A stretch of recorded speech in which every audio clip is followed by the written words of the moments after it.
খাগড়াছড়িতে সহিংস ঘটনায় ৩ জন নিহত হয়েছেন, আহত হয়েছেন ৯ জন।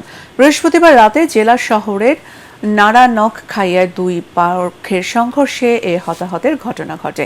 এদিকে সংঘর্ষের ঘটনায় সুষ্ঠু বিচারের দাবিতে শাহবাগে আন্দোলন করেছে ক্ষুদ্র নৃগোষ্ঠীর সদস্যরা। এছাড়া বিক্ষোভ মিছিল ও সমাবেশ করেছে বান্দরবানের আদিবাসীরা। প্রতিনিধিদের পাঠানো তথ্যচিত্রে বিস্তারিত জানাচ্ছেন ফারহিন ইসলাম টুম্পা। বৃহস্পতিবার রাতে খাগড়াছড়ির নারানখাইয়া স্বনির্ভর এলাকায় ব্যাপক গোলাগুলির শব্দ শুনতে পান স্থানীয়রা। তবে কাদের মধ্যে গোলাগুলির ঘটনা ঘটেছে তা জানেন না তারা। এরপর রাতেই ১২ জনকে খাগড়াছড়ি জেলা সদর হাসপাতালে নিয়ে আসা হয়। এর মধ্যে ৩ জন জুনান চাকমা, ধনঞ্জয় চাকমা ও রুবেল চিকিৎসাধীন অবস্থায় মারা যান।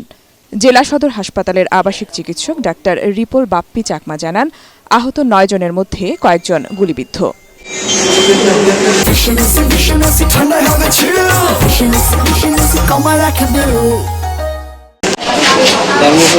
যারা এখন বর্তমান চিকিৎসাধীন এদের মোটামুটি স্টেবল, বিভিন্ন জায়গায় হয়তো বা হাড্ডিবাটি ভাঙা টাঙ্গা, আমরা প্রয়োজনীয় ব্যবস্থা নিয়েছি, চিকিৎসাও দিয়েছি।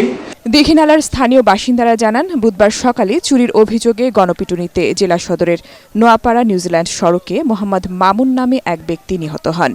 এর প্রতিবাদে বৃহস্পতিবার বিকেলে বিক্ষোভ মিছিল বের করে দীঘিনালা ডিগ্রি কলেজের শিক্ষার্থীরা। এ সময় দুপক্ষের সংঘর্ষের এক পর্যায়ে লার্মা স্কয়ার সহ ৭টি দোকানে আগুন দেয় দুর্বৃত্তরা। এদিকে দীঘিনালায় সংঘর্ষের ঘটনায় সুষ্ঠু বিচারের দাবিতে শাহবাগে আন্দোলন করেছে ক্ষুদ্র নৃগোষ্ঠীর সদস্যরা। এর আগে ঢাকা বিশ্ববিদ্যালয়ের রাজু ভাস্কর্য এলাকায় বিক্ষোভ কর্মসূচি পালন করে তারা।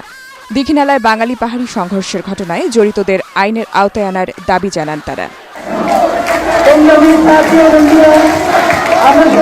সকালে দীঘিনালায় হামলার প্রতিবাদে রাঙামাটিতে মিছিল বের করে বান্দরবান সম্মিলিত আদিবাসী ছাত্র সমাজ।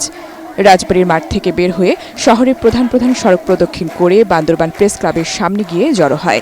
সেখানে সমাবেশে বক্তারা বলেন, পার্বত্য জেলাগুলোতে পাহাড়িরা বিভিন্নভাবে নির্যাতিত হচ্ছে, বাড়িঘরে আগুন দিচ্ছে, হামলা করছে।